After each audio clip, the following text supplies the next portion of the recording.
what is your take on how do we make money? How do we make it appear? How do we do it? Well, there's so many things to say. I first want to take your first point that you made where, people are finding it hard to make money. I mean, jobs are disappearing.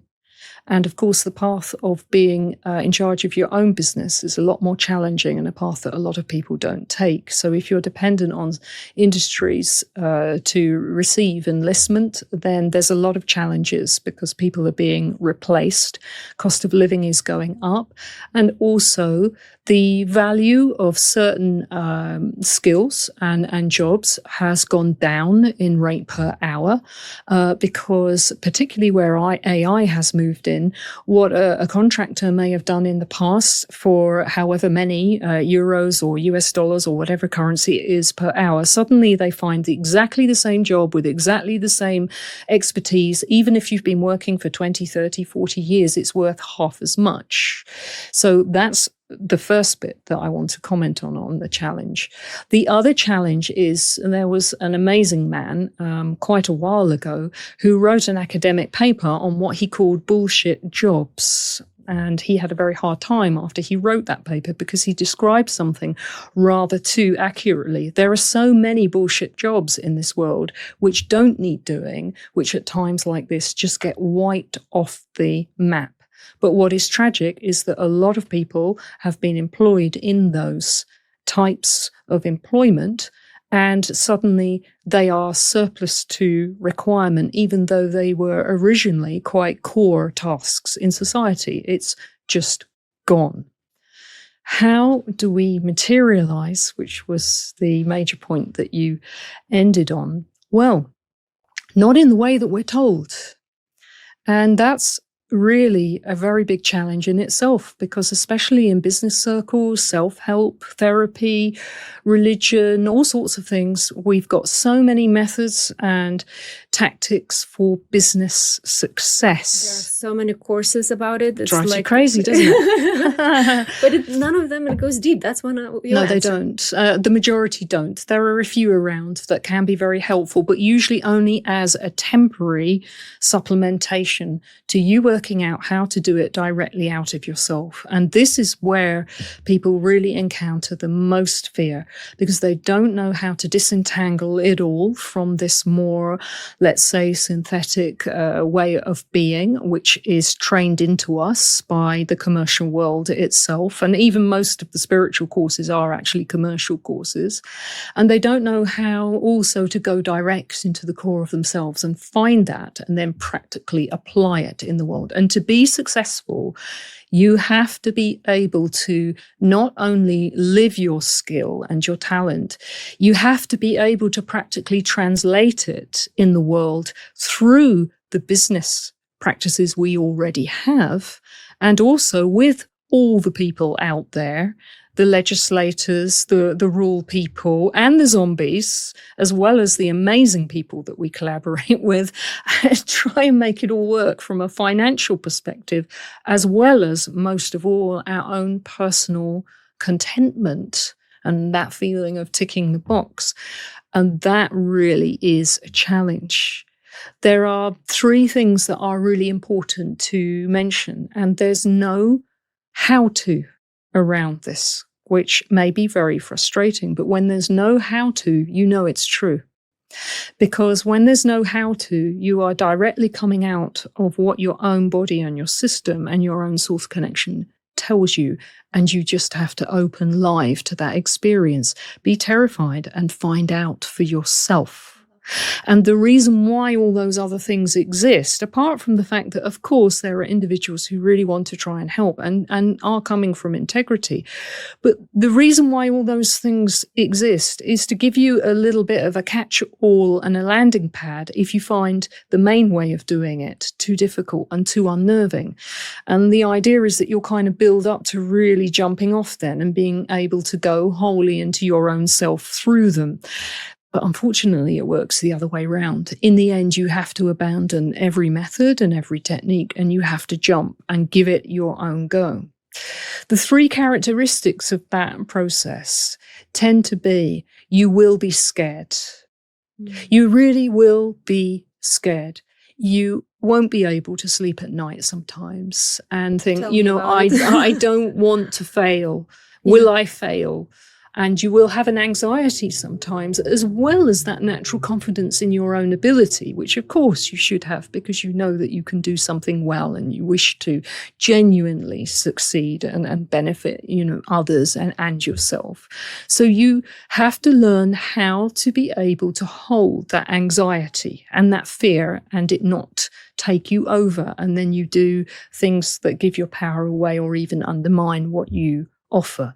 You must be disciplined. You must have structure and you must have focus and you must be able to do things on time. The marker of success is being able to do things on time, not just for yourself, but for others. And there is a complete black hole now in the world around time. People just do things in their own time, and to hell with everybody else, you'll just have to wait. You will never be successful this way. You will just have a lot of disgruntled people who wait forever for you and then are never happy with you even when you deliver what they've asked for, because you didn't do it on time for them as well as yourself. This comes back to the bond of affection. But even more deeply, if you can't be on time according to that shared feeling of what's in you, and let's call them a client or someone you're doing something for, if you can't be on time for that deeper feeling of satisfaction and happiness that's shared between both of you, you will not be in alignment with nature. You will only be in alignment with the world, with one party in the world, or just yourself. And that is not enough. It never was enough. And a lot of the modalities and professions and ways of being out there have managed to convince us that if it's okay for one person, you are hitting the mark. How can you be? This world is interconnected. You have got to be making it right, not only for yourself or for a tick box on a piece of paper. It's got to be right for the person that you're serving. And it's got to move with the rhythm and the pattern of this universe, which does exist. You can't erase it and pretend it's not there. This is why the world is in so much trouble and we need so many lawyers now, because there is a way of working together that is based on nature time. It's an instinctive and an intuitive thing, but we have to learn how to read those signals.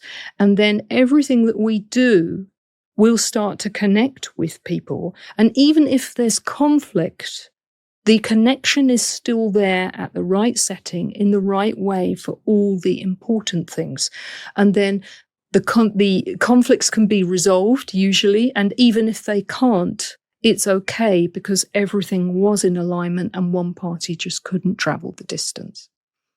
So can you summarize the three things? Now I'm curious. There's the time, which I'm so now curious. Timing, which is part of structure and discipline. This is very, very So it's important. not like Swiss clock time, but it's more like that's nature part internal. Of it. That is part of it. But just being anal is not enough to succeed in the world, even though I have to say I quite like individuals who exhibit that characteristic these days. It's much easier.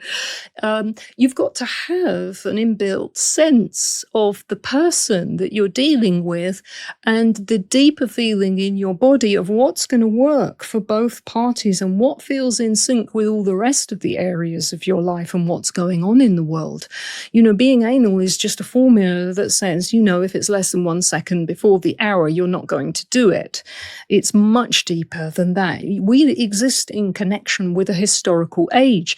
Laws and patterns that are going on in the universe or in the society at this moment in time. Our families and their needs. How many people say, well, I'm not doing that anymore because my family is getting left out, but they took on a business practice which left out their family. This is a perfect example. Business practices need to include all of the different types of needs and times which come out of sociality, that come out of the pattern of this universe, which come out of the pattern of law and the rules that govern human interactions and bonds of affection. then if someone, breaks one part of it and it doesn't work out, you're still treading that very wide road of ticking all of the boxes that need to be ticked. Right. I kind of sense that deeply. I know what you're talking about, but I want to bridge that. How does that relate to money? So if we're out of this nature flow of, let's say, where it wants to go and the timing it wants to go, I call it like nature seasons. We have to be attuned. But how does it affect the money? Well, money is just currency, and you must have heard this before. I mean, currency is the word current.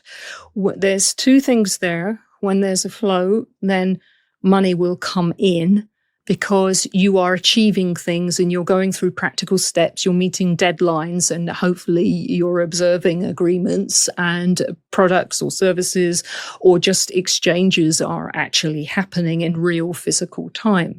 But it's more than that.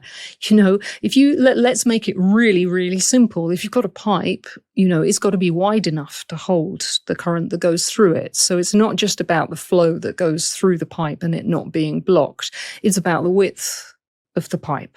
So you have got to have enough capacity, enough energy, enough experience, and enough time and skills, and sometimes collaborators on board with you to be able to have a very expansive flow that is not blocked. And that also governs the amount of money that comes in as well.